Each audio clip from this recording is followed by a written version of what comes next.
AP BJP రాష్ట్ర అధ్యక్షులు నంద్యాల జిల్లా పర్యటనలో భాగంగా జిల్లా ముఖ్య నాయకులతో కార్యకర్తలతో పార్టీ శ్రేణులతో ఆత్మీయ సమ్మేళన సమావేశం నిర్వహించిన బీజేపీ రాష్ట్ర అధ్యక్షులు మాధవ్.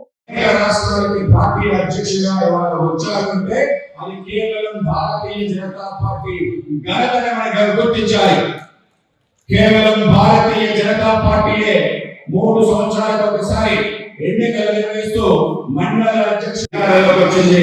అతి సామాన్యమైన వ్యక్తులు ఎవరికి సమాజానికి తెలియని అతి చిన్న కుటుంబంలో పుట్టిన అటల్ బిహారీ వాజ్పేయి గారు, అతి చిన్న కుటుంబంలో పుట్టిన మన నరేంద్ర మోడీ గారు అసాధారణంగా దేశ అధ్యక్షుడు అయ్యారంటే వాళ్ళకున్న క్రమశిక్షణ, పట్టుదల, అకుంఠిత దీక్ష కారణమని గుర్తించాలి.